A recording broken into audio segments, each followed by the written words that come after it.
feel it in myself from when I was regularly lecturing in the 1980s, 90s and early 2000s. I think the heart of this is that if you do a PhD, you become an academic, you do disciplinary research, your expertise becomes a big part of who you are. It's what you value about yourself. And rightly, I have no problem with that. I'm not suggesting it should be otherwise. You value that expertise.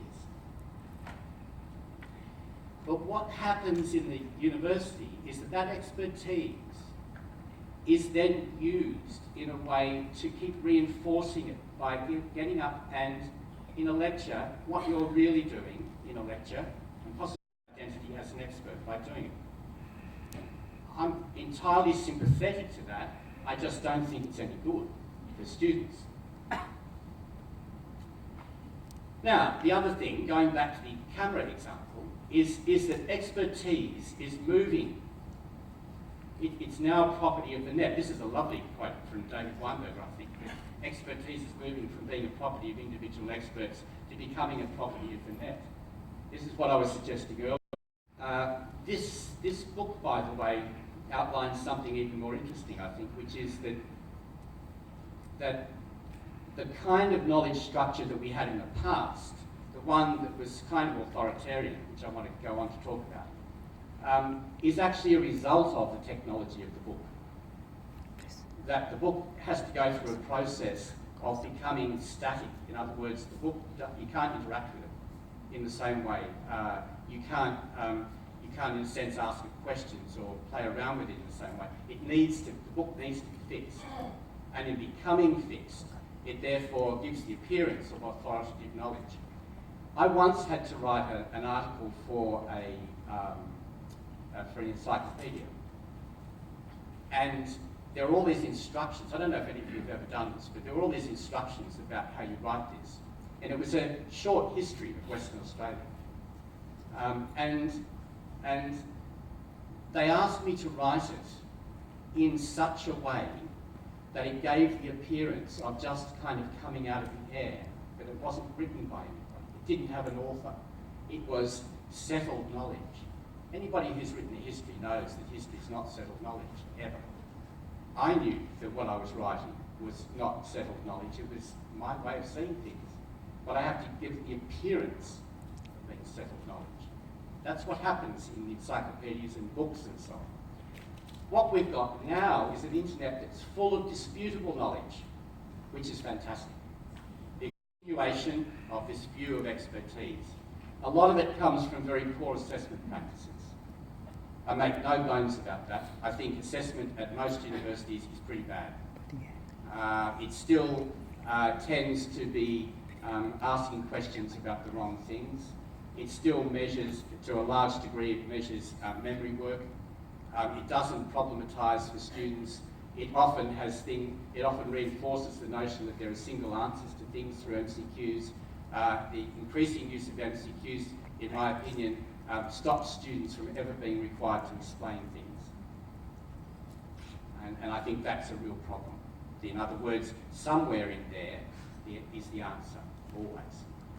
So assessment practices, I think. The built infrastructure is really important. One of my big interests over the last 5 or 6 years has been the design of learning spaces.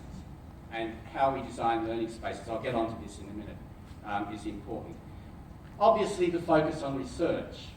It is still true, no matter what universities say, they give lip service to this all the time. We regard teaching as important as research, but they don't. All faculty know they don't. You talk to any faculty and they say that, but you know, when it comes to promotion, really, it's about the research. And there are a whole range of reasons for that. One of them is the way that teaching is assessed, obviously. The teaching appraisal system needs to have the same kind of validity as the research appraisal system, and that's one of the problems. Hiring, promotion and rewards, again, it's very often true, not entirely, and I do believe this is changing substantially, but it's very often true that hiring, promotion and rewards are also based very much on research, and also the wrong metrics, I think, are often used for the evaluation of teaching. I've had the job at several universities of developing new teacher evaluation forms, and you need to look very carefully at those, because sometimes those teacher evaluation forms embody the wrong kind of model of teaching. So I've seen a number of them where basically they position the students as consumers. So they ask questions like, did this teacher give you everything you needed to learn in the subject? If you have a question like that, you sunk. Because, you know, what you're really saying is, the student can sit there and demand anything they want of you, instead of the students thinking of themselves as the people who have to do the work. It's the students who have to do the work. Learning's work. They're not passive. So those kinds of things need to be taken into account. Library I've put in there. Libraries are changing very much.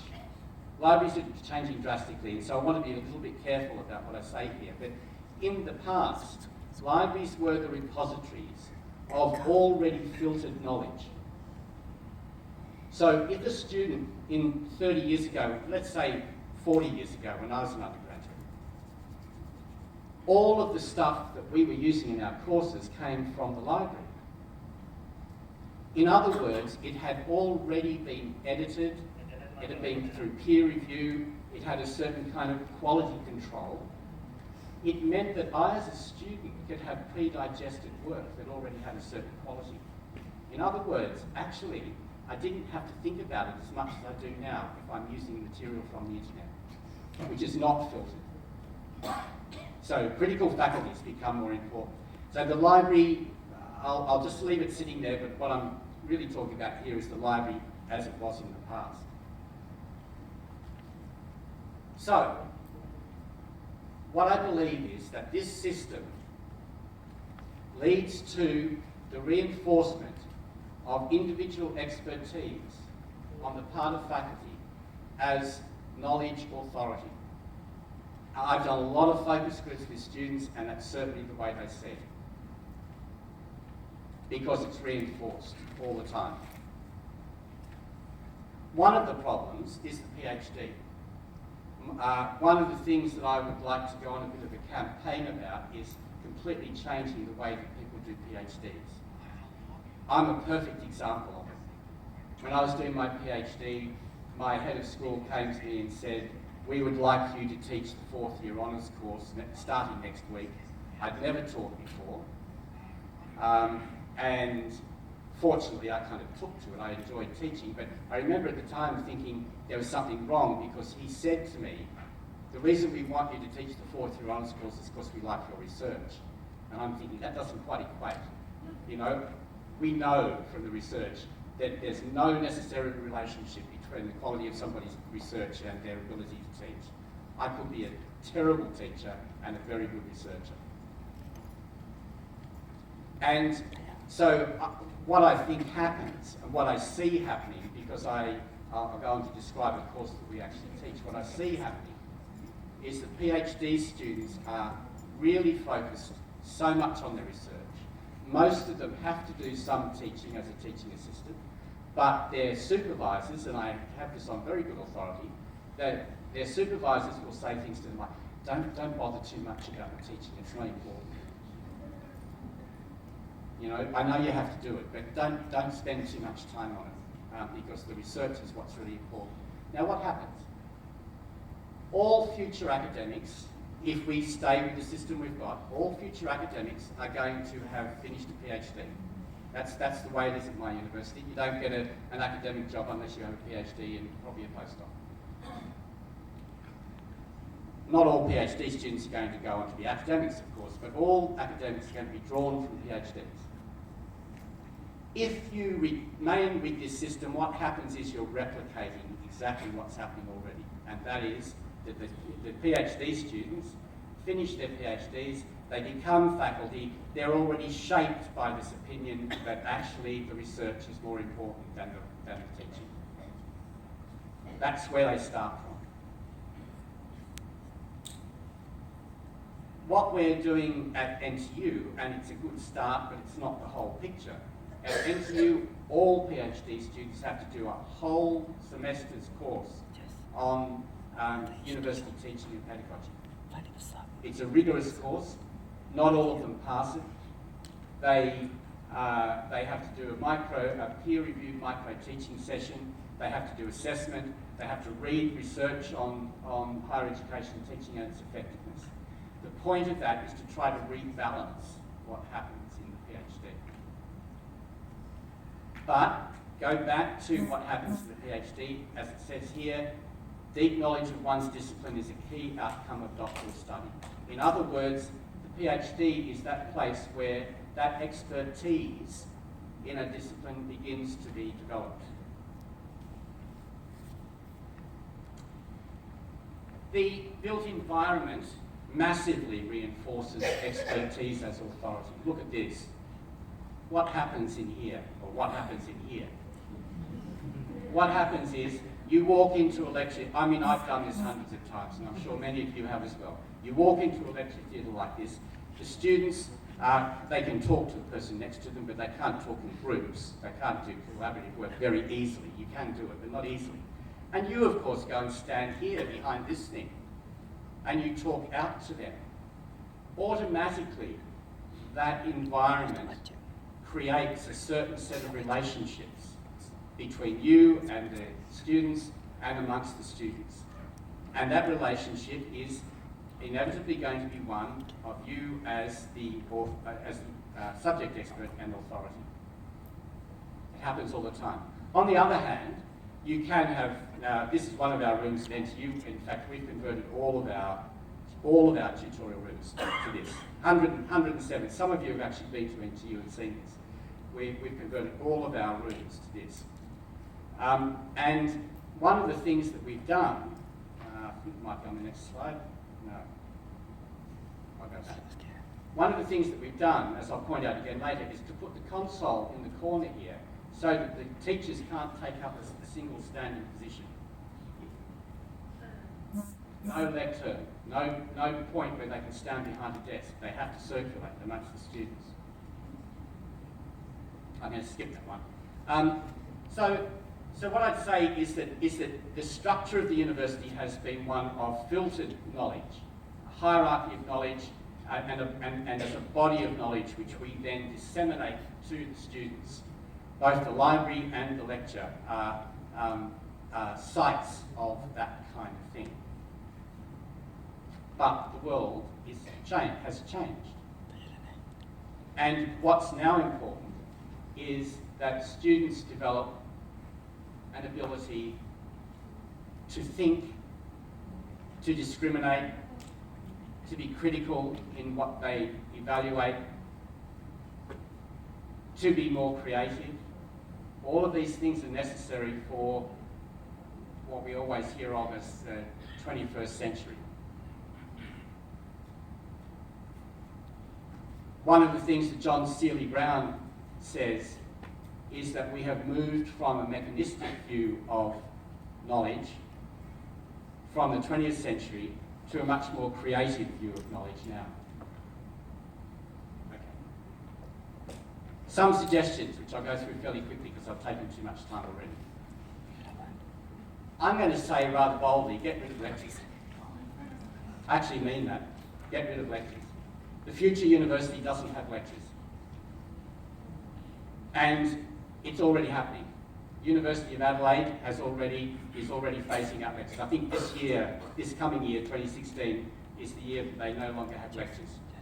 Get rid of lectures. I know there will be people who say, oh, but how do you get a lot of people together? That's a problem, but you can do it. Don't build any more lecture theatres. Our students actually said this to us. We're building a new teaching block, and we've got students on the committee, and the students said, no more lecture theatres. We don't see the need for them. Have extensive pedagogical training for PhD students. We need to rebalance the PhD. Actually, if you're thinking of the future university, you have to be thinking about who's going to be doing the teaching and what they're equipped with.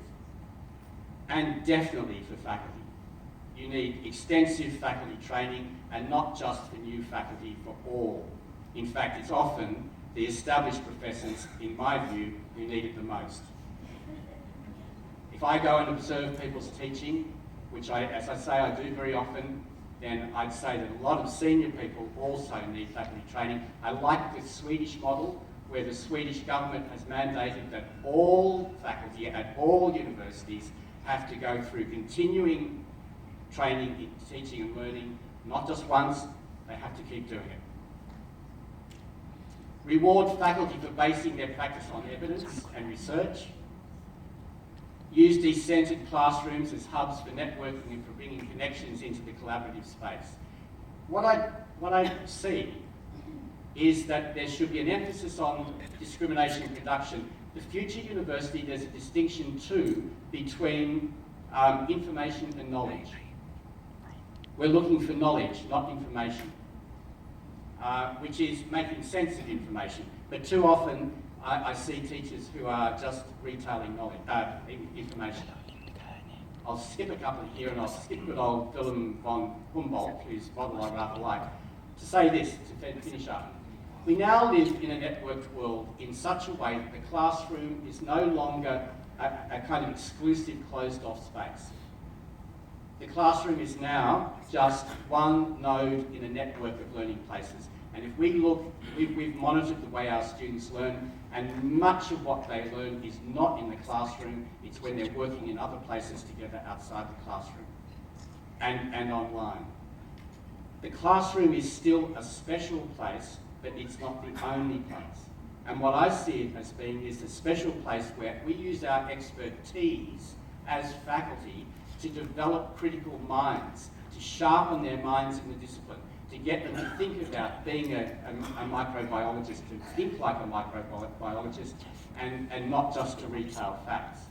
So you think of the university and the classroom as an important node, but one that's connected to all of these other nodes in the network. And it's the difference between this hierarchical model and the networked model shown here. So, no longer can the role of the university teacher be to provide information, even though that's what's still happening. They have to teach evaluation, and here he's suggesting of digital information resources and the tools for them in a trusted manner. They have to teach about how we form knowledge. In the past, it was settled knowledge. Now we have to think about more dynamic knowledge and how it comes into being and how we critique it, and the means of critiquing it. And we need to stress people see, and then you have to follow this, and then you've got to learn this detail, and you have to learn all of this content. It's more about actually synthesizing the content, critiquing it, teaching students to make arguments, and so on and so on. It's the dynamic nature of the knowledge and encouraging students to be confident in being able to assess that knowledge, not just be the receivers of already settled knowledge. That's it. Thank you.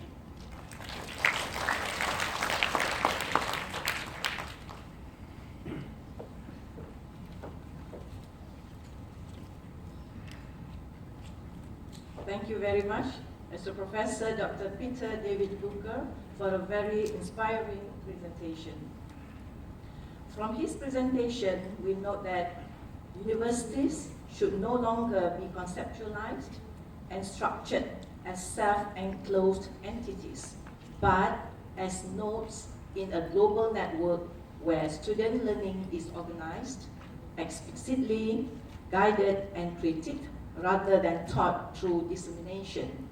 Organization structure, academic development, PhD education, and physical learning space design are 4 areas of potential change that can address this shift.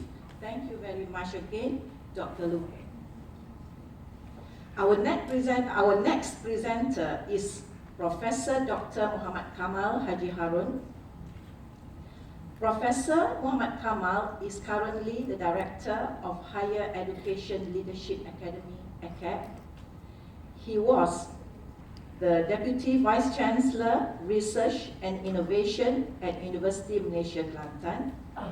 Deputy Vice Chancellor, Industrial and Community Networking at University Technology Mara, Dean of the Faculty of Applied Science, UITM, and the Director of the UITM Malacca Branch Campus. Prof. Dr. Muhammad Kamal is currently the President and a fellow member of the Institute of Materials Malaysia, Chairman of the Malaysia Accredited Certification Body for the ASEAN Welding Federation, member of the Industrial Consultative Council Malaysian Petroleum Resource Corporation under Pemandu, and the Cluster Head for Industry and Innovation, National Council of Professors. He's also the Chief Editor for International Journal of Institute of Materials Malaysia. Dr. Prof. Kamal. Prof. Kamal is going to present his paper entitled Higher Education Leads Malaysia's Future. Without further ado, I would like to call upon Professor Dr. Muhammad Kamal Harun to present.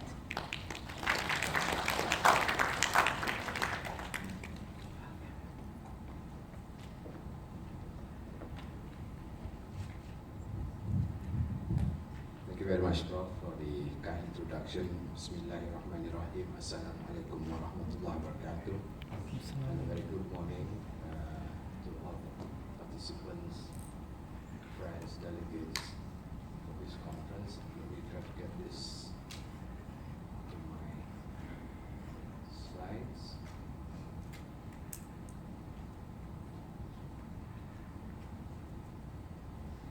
Well, we have heard two very important talk this morning. I hope my presentation this morning will help us to understand how Malaysia is going to shape our higher education that is apt for whatever is coming in the future, but also in the hope that it will be able to lead Malaysia's future. Now, I think, ladies and gentlemen, it is without doubt that we all know higher education plays a very important role in shaping a country, be it shaping the economy, shaping the society, as well as shaping the civilization. But my constant belief from the very beginning is that if you take care of the purpose of higher education in shaping the civilization and the society, the economy will just be a consequence. So my take is always focus on what we need to do fundamentally, and let's hope that if we get that one right, the other functions of higher education, particularly in economy, will be just a mere consequence of what we're doing. But if we were to direct in the Ministry of Higher Education, I'm not speaking on behalf entirely of MOHI, but would like to have the kind of higher education that we wish to shape our country's future. But a lot of pictures purposely put there people, because I think education is all about shaping people. Now, let's talk about a big word that's happening in our mind, rather in our education industry: globalization. Everybody's talking about globalization, and we know that the three main impacts of globalization are ranking. I asked the question of ranking just now. Then we have MOOC and regionalization. Of course, we have others, but these are known to be the biggest three factors that impact us on globalization. Now, in our comprehension, now global ranking has become a commercial league table. It measures performance and compares us against the rest. However, it does intensify research spending, because that's one of the focus of being in a good rank. And it is regarded as important as knowledge. The status of global ranking is regarded as important as the knowledge that we produce, the fundamental job, or rather purpose of education. There are issues though. Is there an international consensus on the measurement of academic quality, what are the impact of the ranking have on academic behavior, the respective countries, I did ask that question just now, and are there public interests that are not reflected in the ranking? This should perhaps be the question in our mind when we talk about global ranking. MOOC, well, we have high quality content from top universities being delivered. Everybody can get access to it. It's cross-border. And for some, it forms substitute for conventional degree program and a supplement to reduce teaching costs, like we mentioned. Now, the issues that crops up from MOOC, we need a strong digital infrastructure.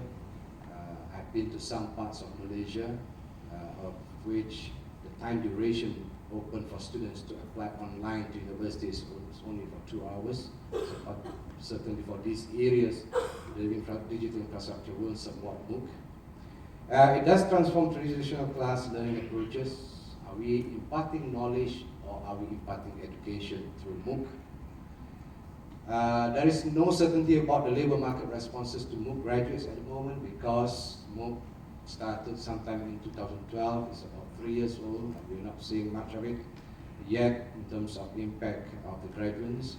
And 3 years later, it really haven't showed much of student success rate. That's been important. Now on regionalization, we just had our ASEAN community meet. We talk about increased regional collaboration. We talk about having a common framework where students can go to any of the ASEAN countries and get recognized and credit transfer. For some, to some degree, it is quite a strategic, conscious reactions or response to the Anglo-American imperial domination on higher education.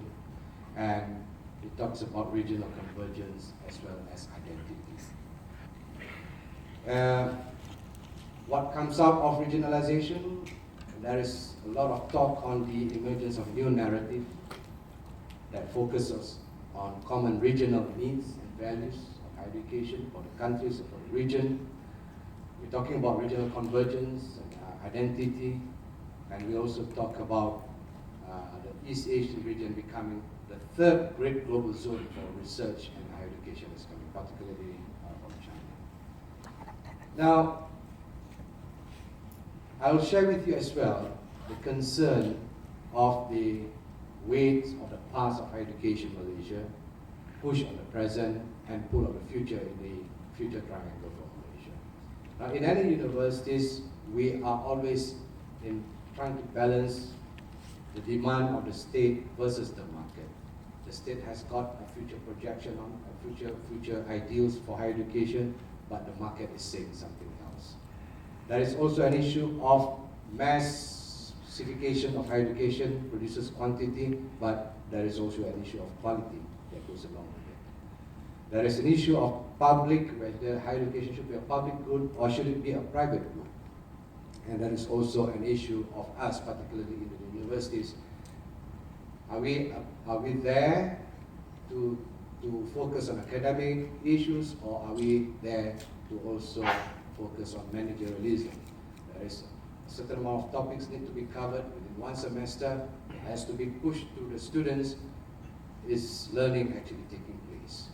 Is actual contestation of knowledge is taking place among the students? Now, that is a weight of the past, but the push of the present would be, we are tasked to produce innovative human resource. We go for autonomy, governance and regulatory reform so that we can react and more agile to what's required. We need to be creative in terms of financial, because funding is dipping, demand is growing. The demand for higher education is growing and funding is dipping, and we are faced with providing quality education with this kind of scenario. Then you need to have a strategic communication advocacy. You have to communicate what you intend to do, what you intend to establish. And of course, you have to face internationalization versus globalization. I always take it, internationalization is about collaboration, globalization is always about competition. So what are the pool of the futures? Universities are expected to be a leader. We have to have star scholars in the universities. It is indeed a tradable service, and it has to be projected internationally. Well, let's look at Malaysian journey. I think for those who have worked before 2007, you're perhaps quite aware of the National Higher Education Strategic Plan, which was drafted in 2007, and there were 7 thrusts at that time. The emphasis was to provide access and equity for higher education to every single individual Malaysians who aspire to learn in the country. There are various forms of offering from the universities right up to the polytechnics and community college, and the idea is to basically provide every single opportunity there is for every aspiring Malaysian who wants to learn. So that's the underlying mission for access equity. And there need to be an improved enhancement in teaching and learning. We have to enhance the delivery system on research and innovation. The journey is to produce as much research as possible. Of course, there is a desire to convert the research into technology that is for humankind, but perhaps we are the best person to answer whether is it happening, or was it research stops at one place, publication, and that's it, or did it actually get transferred to develop humankind? Internationalization, strengthening higher education institution, and lifelong learning were among the thrust that was emphasized. And now, sometime in early 2015, we have shifted to the new Malaysia Education Blueprint, Higher Education. And there are 10 shifts. I'm sure you're all very familiar with the 10 shift that has been drafted out in the blueprint. But what is the real essence for all this transition? Okay. Now we realize that within the Malaysian context, we have to embark on democratizing knowledge, because we believe the more people get knowledge, the more empowered they become. And a community that has got a good number of empowered individuals will make great community. And we also talk about the impact of globalization will actually shape Malaysia's education more than the impact of nationalism. You have to be playing on the global stage. Now, we also know that we have to enhance our regional cooperation, and this basically shape the kind of education framework that we have to establish in the country. And also, for every access that we provide the student, it shouldn't stop there. We have to also talk about the success of the students exiting through the education system. Now, the success is not being measured by the number of the students who graduated, but rather what kind of impact this group of students who have gone through the system to the community, to the industry, and to the society. Now, on the context of internationalization, now we also knew that there is a lot of global competition, and therefore the role of Malaysian education will be more significant in terms of the industrial development. We are hoping that industries will be helping, or rather will be looking for higher education, will be looking for professors, technologies from the universities, knowledge from the universities to intensify their industries in order for them to compete. Now, we also know that among the stakeholders, the students' mobility, we also need to be able to accommodate students from other parts of the world, and therefore the higher education system needs to be internationalized. And we also know that we are now operating in the international ecosystem. Therefore, the command for English, the universal language for communication, is greatly demanded by the international community. And of course, indigenous knowledge and wisdom is the only thing that perhaps will become the niche of the university, or that makes you different from the rest of the world. So, on the students' context, we have outlined what are the key things that we have to impart to students. Now, we know that curricula must not only emphasize on knowledge, it must be able to provide cognitive model on how to live in the real world for the students. We also know that specialization within curriculum should also be followed with addressing profound global challenges for the students to create them, to make them as a civil society, cultural, to resolve conflicts, and also cultural awareness, environmental awareness. And also that there are a lot of talks about, while the curriculum can be specific to produce science and technical profession, but it also has to be broad-based so that we can produce individuals who can act as leaders. So those are the premises that governs the shaping of the Malaysian higher education blueprint. So what are the targets and what are the next focus for the I'm just describing this in general. On students and graduates, we define that they have to be holistic, they have to be knowledgeable, and they have to undergo an enriching learning experience.